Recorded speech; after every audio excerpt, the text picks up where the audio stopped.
Politseile sarnaseid helkurvestidega ametnikke näeme nii parklates, bussides kui ka baarides ja tänavail öörahu tagamas. Juba üle 20 aasta tegutseb Tallinnas lisaks politseile ka MUPO, ametliku nimega munitsipaalpolitsei. Ikka ja jälle plaanitakse Siseministeeriumis seaduse muudatusi, et MUPO õigusi ja varustust juurde saaks. Nüüd on see teema jälle õhku paisatud. Ent seni ei ole ükski poliitik selle plaaniga kaugele jõudnud. MUPO ja nende õigused tundub olevat ebamugav teema, millest poliitikud suure suuga ei räägi. Kardetakse, et nii avatakse uks jõumonopolile üle kogu Eesti. Ja vot, Keskerakonna pidu on võtnud sellise loo nüüd, et politsei patrull on kohale kutsutud. Tuleb välja, et Keskerakonna pidu lihtsalt on niivõrd vali, hoolimata sellest ma rääkisin, et tegemist on väga vaikse sellise peoga, aga... Valimiste ajal sattus hea kolleeg Sander kokku munitsipaalpolitseinikuga, kes kutsuti Keskerakonna valimispeole helinivood kontrollima. Ja, see ei ole uus koht. Tegelikult minul on siin käinud circa... Ausalt öeldes ega MUPOl ja politseinikul pealt näha vahet ei teeks. Tuleb välja, et ka mõned ülesanded on neil samad. Vaatame Tallinna korrakaitseüksuse ehk MUPO tööpõllu oma silmaga üle ja läheme reedeöisesse patrulli nendega kaasa. Tere õhtust! Väga meeldiv. Mina Brita. Küsija suupihta ei lööda, kas ma saan ka mingisuguse vesti, mingi vahendi igaks juhuks? Soovite? Sooviks küll. Nii, läheb küll, aga sellega ei ole probleem, et ma kannan sellist vesti.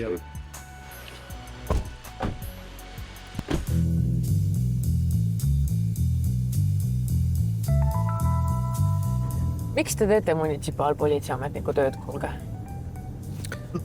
Miks te näiteks ei läinud politseisse?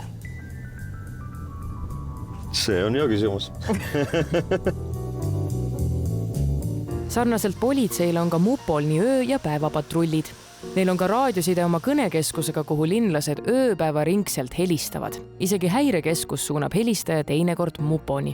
Mitmed MUPO töötajad on varem pikalt töötanud politseis, rääkimata MUPO juhist Elari Kasemetsast. Elari Kasemets, te olete staažikas politseiametnik olnud, te olete julgeolekunõunik olnud. Miks te tulite tööle Tallinna munitsipaalpolitsei ametisse? Jaa, seda küsiti mult hästi palju.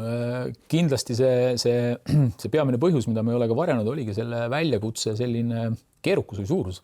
Kui ma ei näeks, et munitsipaalpolitseist võiks tõsiselt kasu olla sellise avaliku korra tagamisel ja inimeste sellise turvatunde hoidmisel, siis ma ei oleks siin. Mis on need MUPO ülesanded? Küsiks mõnelt Tallinna elanikult, mis te arvate, mis ta vastaks? Alustame sellest. No ma tegelikult tean, mis ta vastab, et eks need kaks esimest asja on kindlasti parkimine ja trahvimine ja siis on bussisõidu õiguse kontroll, et need on need põhilised asjad, aga see on väga väike osa meie tööst, millega me ju tegeleme näiteks meelelahutuskohtade öörahu rikkumised, mis me oleme juba politseilt ära võtnud, igasugused kasside ja koerte pidamise eeskirja rikkumised, ka sealhulgas koerte ründed, mis jäävad sinna väärteopiiridesse ja nendega tegeleme meie, et seda me kõike juba teeme.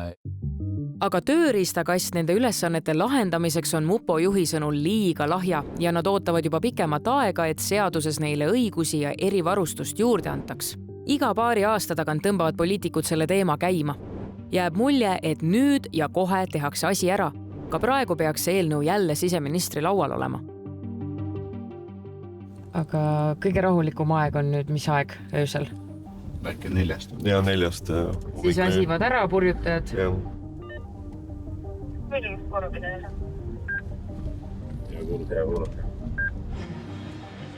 Aga praegu on alles südaöö ja saame väljakutse vanalinna elanikult, kes kurdab tümpsuva muusika üle. Tere, helista munitsipaalpolitseist, patrull, oleme kohal. Sootsime teile tuppadule seoses rahurikkumisega. Öörahu on kestnud tund aega, aga ühest pisikesest baarist kuuleb pidutsemist üle kogu tänava. Mis siin toimub? Te olete natuke valjud, ei ole? Meil on kell on vähe veel. Ta on reede. 12. Ta on reede, see kestab veel umbes 11-1, nii et... Aga meil on erapidu ja meil on juba suletud nii. Aga näete seda triibulist autot seal? Võivad tulla läbi rääkida meiega kenesti. Aga kuulete MUPO sõna? Keegi kaebab. Et ei ole vahet, kas on politsei või MUPO? Seal. Ta vanalinnas... Mina pean sünnipäeva siin ja kui ma vaja... Palju õnne teile sünnipäeva puhul.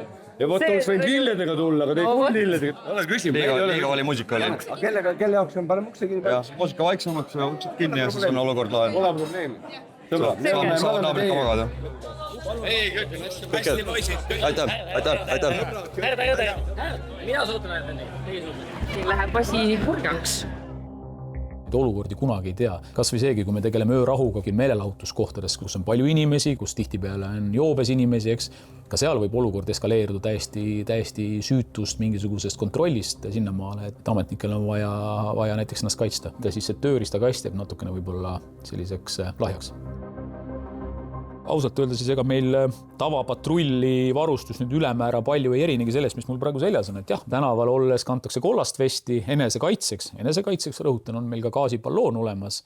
Aga see on ka kõik selline põhirelvad on meil siis pastakas ja sõna. Aga kui siit majast nüüd tuleb kodutute hord teile vastu, te üritate siis paberi ja pliiatsiga neile selgeks teha, et olge nii kena, lõpetage ära. No alguses räägime, suhtleme jah. Kui nad ei ole nõus lahkuma, siis vaatame edasi, et jah, kas tuleb näiteks politsei poole kutsuda. Siin hoones olid tüdrukud siis? Jah, just.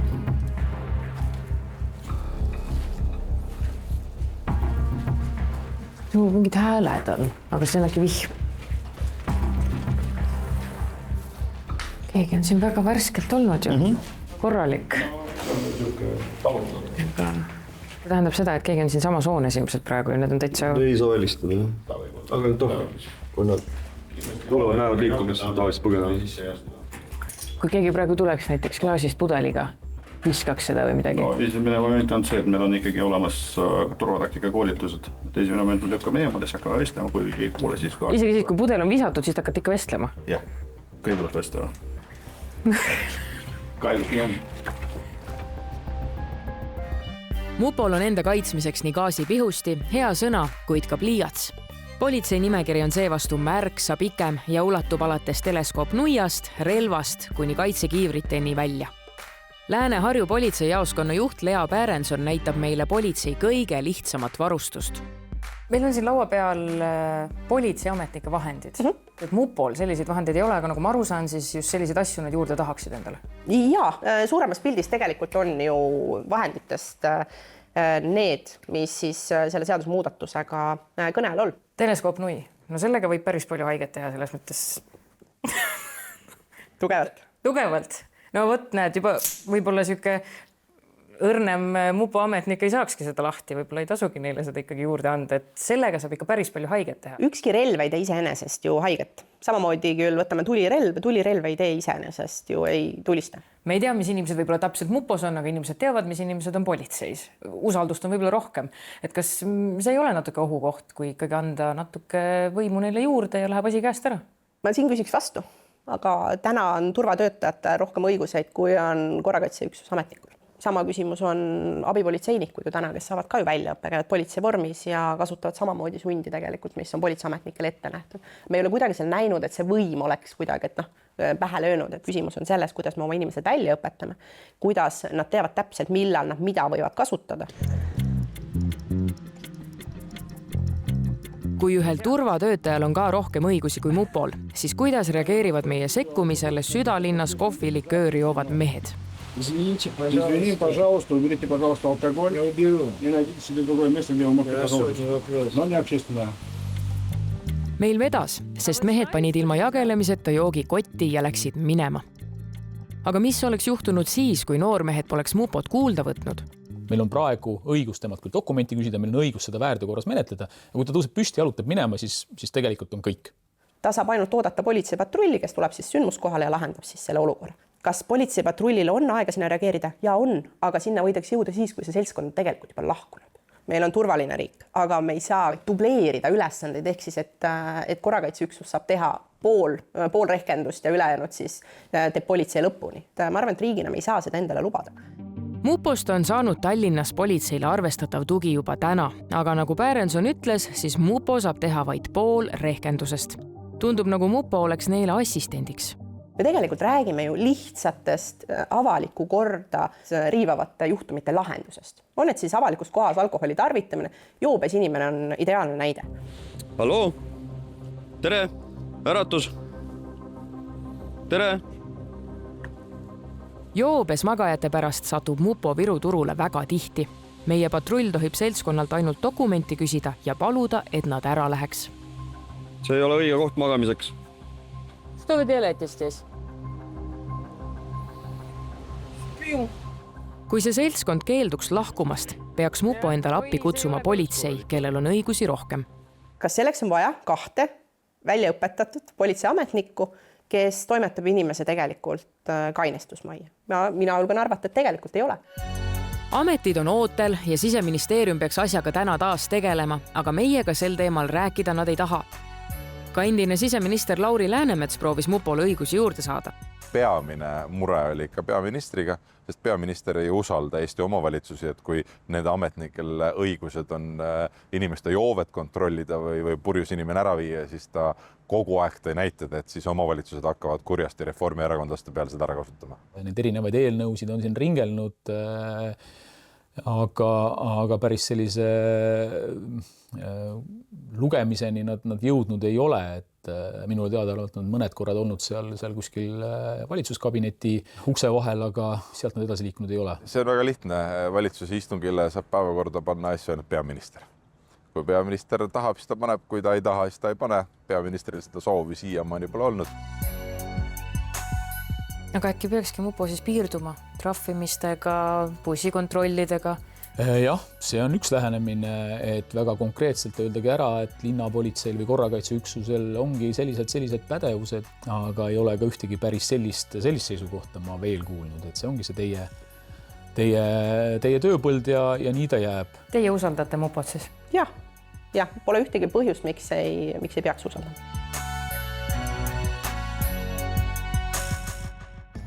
Täna on mupo ja politsei äraootaval seisukohal.